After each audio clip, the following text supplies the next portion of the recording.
How do we as a community recite Yizkor in a pandemic?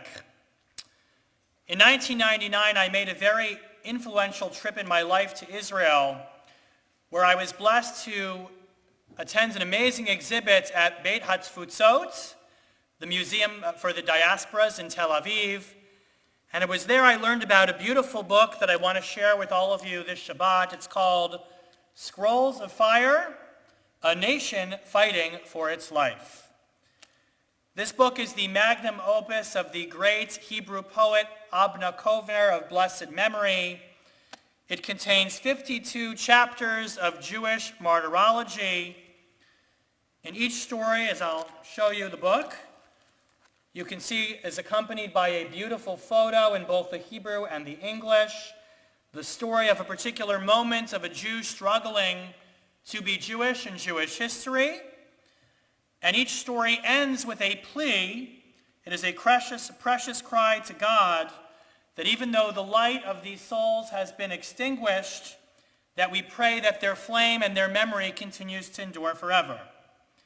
Each story also contains at its end a plea to God to end the suffering of the Jewish people as we have suffered throughout history. How do we recite Yizkor in a pandemic? Abba Kover passed away some time ago, but we know that the story of Jewish suffering is one that continues to affect us to this very day. And for me, therefore, the only way I believe that we can recite Yizkor during a pandemic is by continuing Abna Kovner's story, by adding new pages, new names of heroes to the very pages of this book. Kovner had 52 stories. This is story 53. Susie Levy, at 65 years old, was a veteran nurse who worked for decades at the Sheba Medical Center in Ramat Gan. She died in March and was one of the first of Israel's healthcare medical workers to die in the coronavirus pandemic. Her death came less than 2 weeks after that of her sister Ahuva, who also passed away from the virus in Tiberias. However, because Susie had been on a ventilator for nearly 28 days, she had no idea that her sister Ahuva had passed away before her. After her passing, Levy's family said in a statement that, quote, they were in shock at the premature passing of Susie, who had been the pillar of her family. For years they had asked her to retire, but she said she could not in that time of coronavirus. And that characterized, quote, her endless giving and caring until her last day. Her devastated unit at the medical center observed a moment of silence and tears when she passed. Bizchut HaKadosha Hazot, the book writes, for the sake of this holy person, God, we pray, the poet wrote, may we be granted salvation and comfort in our time of corona today. Thus we add story 53 to the book. Story 54. Gerda Barbatsky was a bookkeeper from Huntington, New York on Long Island, who died at 90 years old. As a child, Gerda had barely escaped Nazi-occupied Austria on the eve of the Second World War.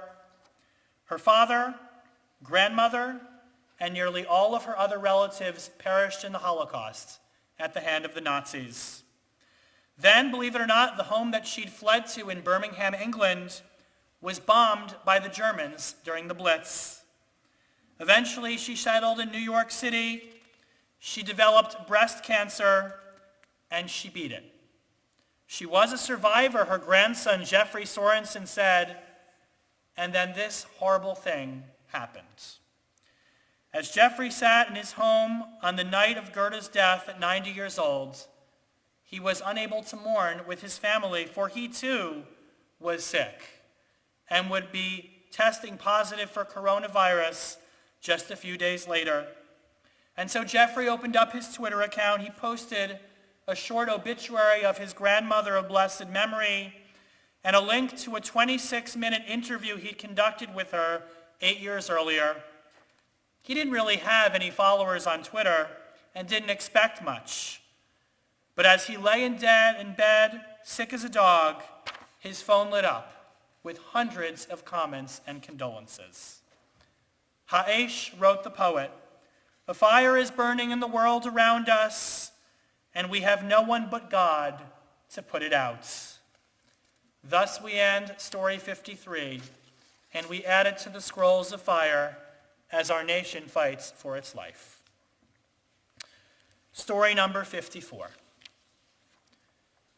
Tamar Peretz Levy, who died at 49 years old, met her husband Shimon Peretz when she was 40 and working as an engineer in Ashdod. In 2016, they began their lives together. They had 2 twin boys, Omer and Noam, but months later tragedy struck when her husband Shimon died of a heart attack, and she was left as a widow, having to raise 2 young children all on her own. Shortly after the start of the lockdown in Israel in March, Tamar developed a sore throat. She went to the doctor, who sent her home with antibiotics. Several days later, though, she was being rushed to the hospital in an ambulance. She never woke up. On March 30th, she died, becoming the first young person in Israel to die from the virus. Her sister Fanny remarked that her request when she became sick was, "Please," she begged, "watch over my twin boys for me who no longer have a father and may soon no longer have a mother." And her sister said to her, "Stop talking like that. You're coming back." Now, she says, I wonder if she had a feeling that she would never return. When the aunts and uncles who still lived told her twin boys, Omer and Noam, that their mother would not be coming home but would guide them from heaven, they cried their eyes out until they fell asleep. The family often talked about Daddy Shimon and how he looked at them from heaven. So when Tamar died, the idea was nothing new. Ani libi met, wrote the poet. When I heard this story, my heart just died, with no prayer on our lips. Helpless at the news. Until God, until when? How long, until when? Thus we add story 54, and we add it to the book, 55. Since this virus has started, over 32 million people have been diagnosed, and over 1 million people have died. These were only 3 stories of the so many that I've looked at and that we've read over the past several months. 3 precious lives, their souls cut short.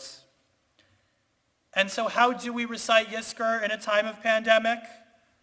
The holiday of Sukkot is called Zman Simchatenu, the time in which we are supposed to be joyous.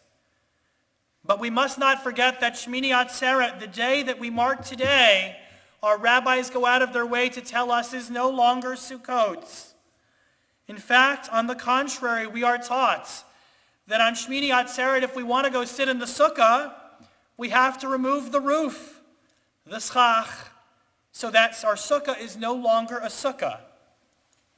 Well, today, friends, Shmini Atzeret, we are all sitting here in a sukkah without a roof. Our moment of joy has passed in favor of a moment of vulnerability to the elements of the world. We're now at Yizkor. We come with the stories of our loved ones, the lives they lived. We are all a sukkah exposed to the elements of the world. And so once again, we are here wondering, how do we recite Yizkor in a pandemic? How do we recite Yizkor when there are so many stories that we have to tell? These were just 3 of over 1 million. This morning, I want to ask that as a community, we do something a little bit selfless, and we make Yizkor not only about us, not only about the people whose lives have been lost, but about the people in this book throughout the ages, the millions who have passed away and those who sadly will still pass away in this pandemic in the times to come. This morning, we've added just 3 new stories to the annals of Jewish history, and they are not just another number. They were a heroic nurse, a Holocaust survivor, a widowed mother who left behind 2 twin boys.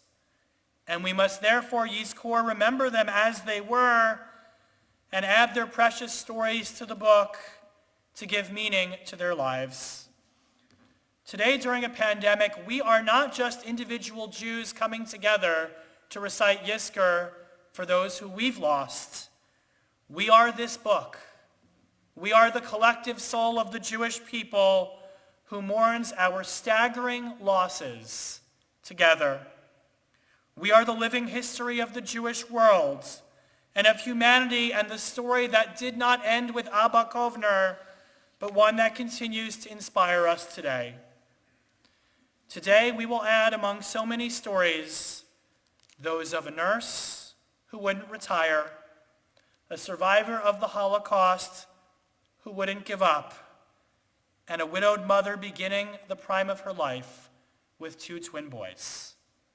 We add Susie and Gerda and Tamar to our prayers for the many loved ones who have perished. And we declare, their light may have been extinguished too soon, but Yizkor, their flame will endure in the scrolls of fire. It will continue to burn forever.